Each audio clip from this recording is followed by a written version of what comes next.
بسم الله الرحمن الرحيم. اللهم صل وسلم وبارك على سيدنا محمد وعلى آله وصحبه وسلم تسليما كثيرا.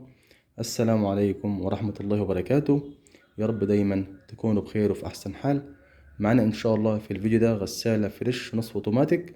مشكلة الغسالة عندي هنا في العصارة أو في المجفف. عندي هنا اللي بيحصل إيه، المجفف عندي هنا أو العصارة أو حلة العصر بيشتغل عادي جدا جدا لما يكون عندي هنا مفيش ملابس.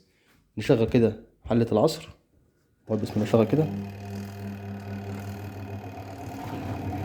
اشتغلت عادي جدا اهيت. نطفي كده شغال عادي جدا جدا. لما بنحط ملابس يكون فيها ميه اللي بيحصل عندنا الموتور بيبقى تقيل جدا جدا جدا والعصارة يعتبر بتلف بطيء جدا جدا.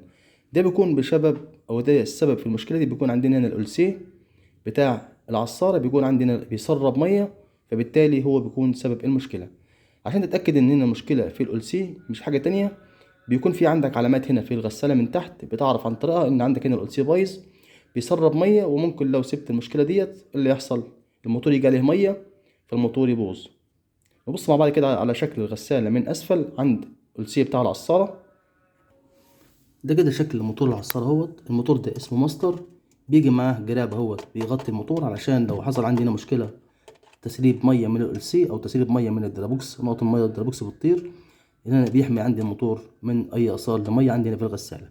نبص كده بقى على العلامة اللي بتبين عندي ان الألسيه بايظ. نبص بقى كده على المفك دهوت، شايفين النقط دي كده،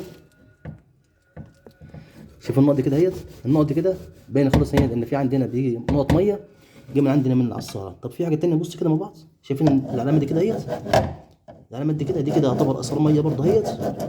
هو اثار نقط جايه عندي من الألسيه اهوت. ده كده الألسيه اهو، والألسيه كده عندي بيسرب ميه والميه بتبقى انا عندي هنا عن طريق ميه باينه هنا وباينه هنا اهي.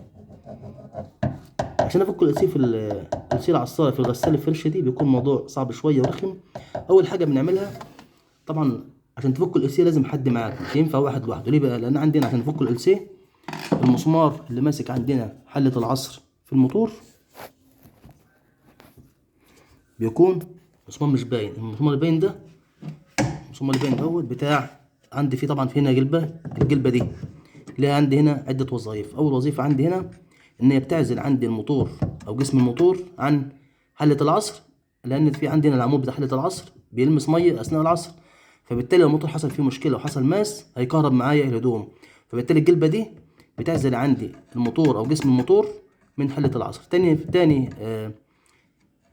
تاني وظيفة للجلبة ديت إن تمسك معايا عندي هنا الموتور في حلة العصر، بحيث لما أجي أفك عندنا أفك من الجلبة دي. الجلبة دي وسيط ما بين الموتور وما بين عندنا حلة العصر. الجلبة دي عندنا في عندي مسمارين، مسمار ماسك جلبة في العمود بتاع الموتور، المسمار التاني ماسك عندنا بقى حلة العصر نفسها.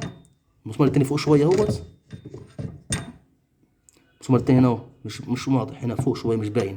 لازم اضغط على الموتور كده، حد يضغط من فوق على الموتور عشان افك مسمار 10 اللي ماسك عندي الاكس بتاع حلة العصر في الجلبة دي. لازم حد من فوق يضغط على حلة العصر. اول حاجة بعملها باجي عندي هنا على الغطا دوت بتاع العصارة، بفك عندي المسمارين دول اهمت كده. اقدر ارفع عندي الجزء ده كده اللي فوق كده شوية، واقدر حد هنا يقدر يدوس لي يضغط لي على حلة العصر عشان المسمار العشر اللي ماسك عندي الاكس بتاع الحلة في الجلبة يبان معايا واقدر افك عندي حلة العصر. كده نبتدي نفك المسمار اللي هو 10 او 8 على حسب نوع الغسالة اللي ماسك عندي هنا حلة العصر في الجلبة. هجيب عندي نبيبة 8 واركب في اي حاجة اهيت، وابتدي كده اشوف حد طبعا يضغط لي عندي هنا على كده المسمار الظاهر اهوت، مسمار اهو مسمار 8. ابتدي افك مسمار كده، افك مسمار ال8 دوت علشان نقدر نخرج حلة العصر. كده مسمار فك معايا اهوت.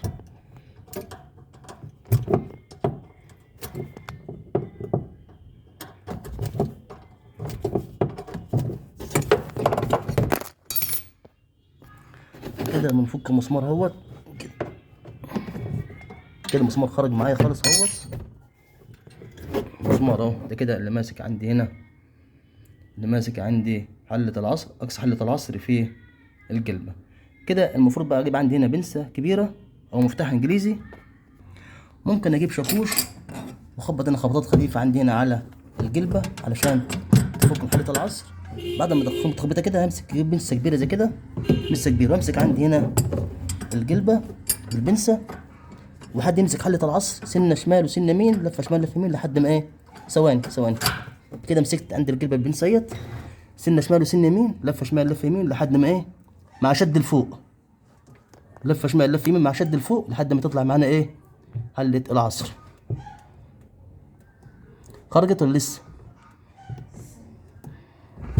كده حلة العصر خرجت معانا اهيت، كده اصبح الموتور اهو حر.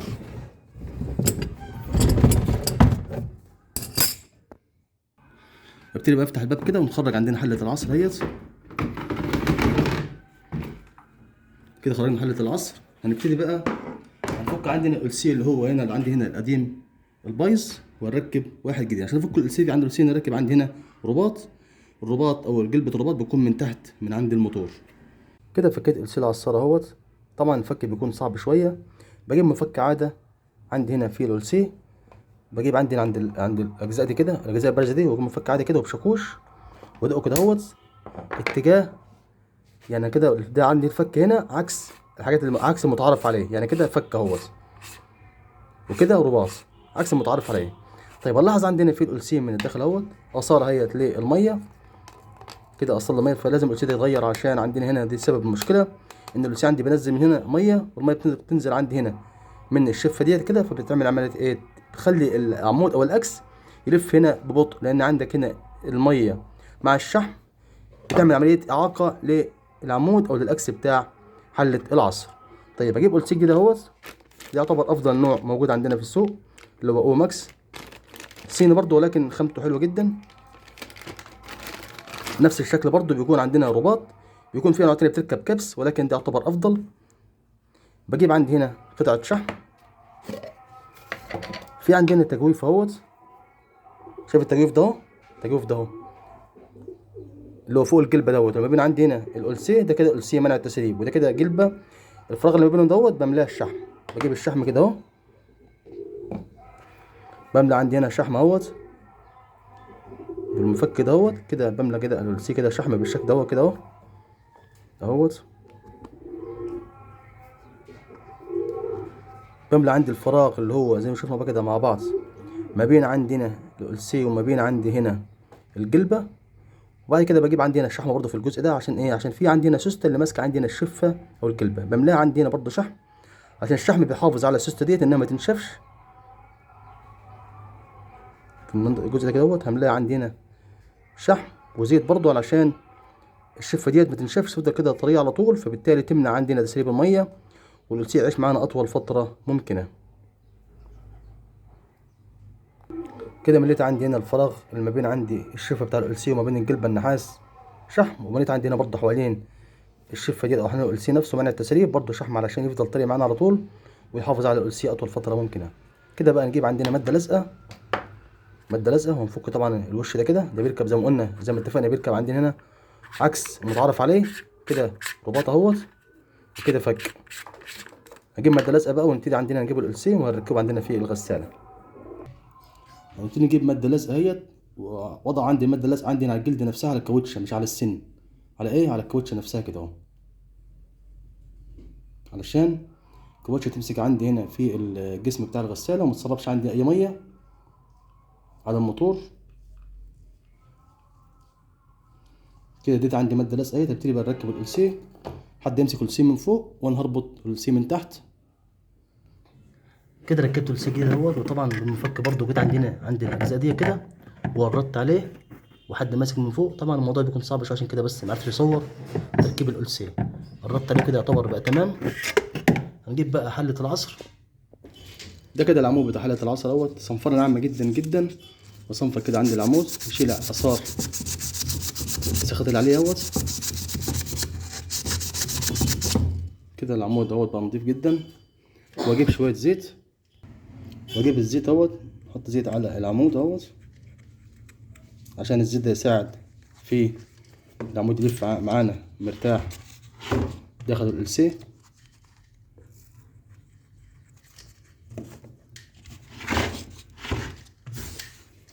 بعد كده نمسك عندنا بقى الحله نركبها ونبيتها في المكان بتاعها.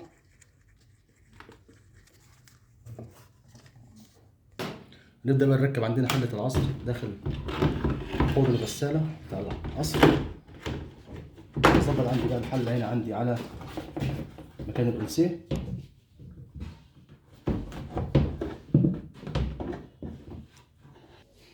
كده ركبت حلة العصر ركب مكانها بالظبط اهيت.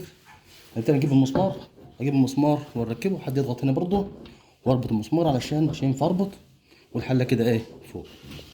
كده عندي مكان المسمار اهوت، وهنركب بقى مسمار عندي هنا اللي يمسك عندي هنا حلة العصر في الجلبة. كده شبطت عندي المسمار اهوت،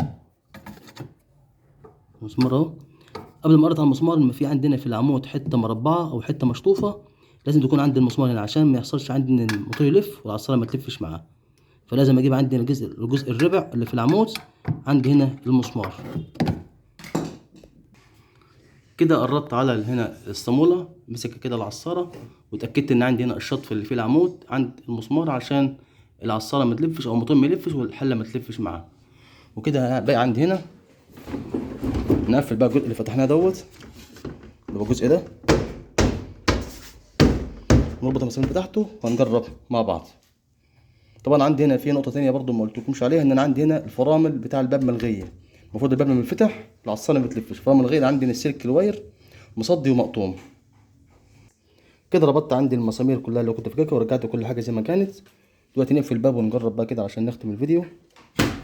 نشغل كده بسم الله، نشغل كده. كده الموتور اشتغل تمام اهوت. هنطفي تاني.